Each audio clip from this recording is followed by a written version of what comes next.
আসসালামু আলাইকুম রহমতুল্লাহ।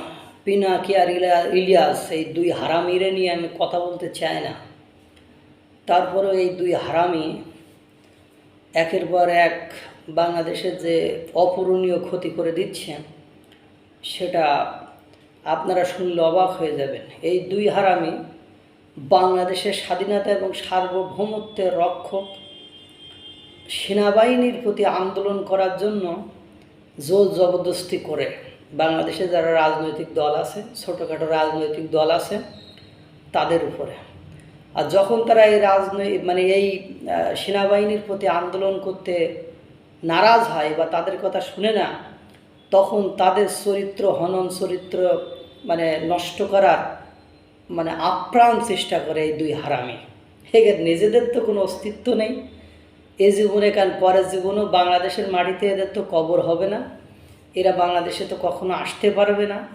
এই যে আসার হলে ডক্টর ইউনূসের সাথে সাথেই চলে আসতো, কারণ ডক্টর মোহাম্মদ ইউনূসের নামে যতগুলো মামলা ছিল তার 6 মাস সাজা হয়েছিল, তারপরে 666 কোটি টাকার মামলা হয়েছিল। সে যদি আসতে পারে তারা আসতে পারত, এবং তারা নাকি এ যুগের আবু তালেব, এই ধরনের আবু তালেব হারামখোর হারামি আমার জীবদ্দশায় আমি আর জীবনে দেখিনি। তারেক আমজনতার তারেক, বললে পরিচয়টা বললে একটু চিনতে সুবিধা হয়।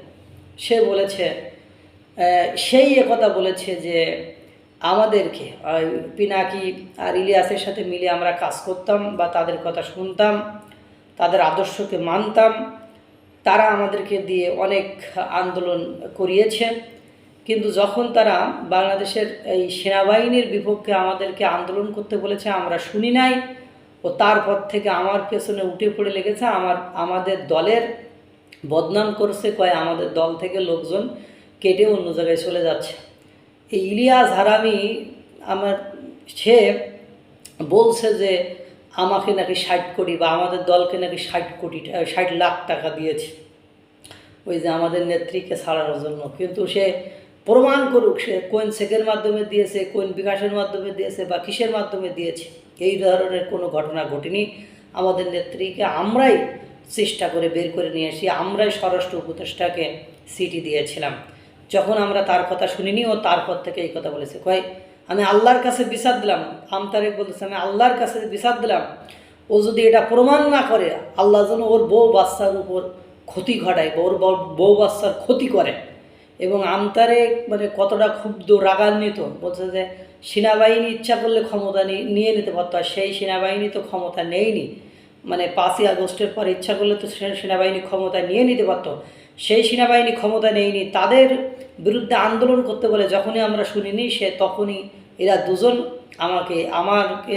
আমার দলকে এভাবে চরিত্র হনন বা এভাবে খারাপ করছে। তাহলে হারামি দুটোর অবস্থা দেখেন।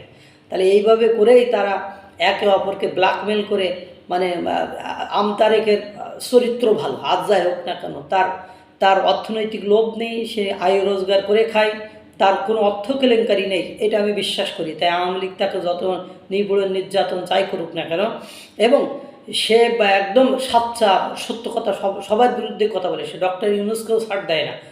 আমার তার কথা পূর্ণাঙ্গরূপে বিশ্বাস হয়, এবং ওই দুই হারামির পিনাকি আর ইলিয়াস, এই দুই হারামির কথা আমি মোটে বিশ্বাসই হয় না। তারা এই ধরনের কাজ করে একে অপরের চরিত্র নষ্ট করে, হরণ করে। কিছুদিন আগে দেখেন মাসুদ কামালকে ধরছে, যারই ধরিক না কেন ওদের কথা এখন আর কেউ শোনে না, এবং ওদের এহকালে কেন পরকালেও এই বাংলাদেশের বুকে আর আসতে হবে না। এমন হারামি ওরা। আল্লাহ তাআলা সকলকে এই হারামিদের হারাম থেকে আমাদেরকে রক্ষা করুক, ভালো রাখুক, সুস্থ রাখুক। আসসালামু আলাইকুম ওয়া রাহমাতুল্লাহ।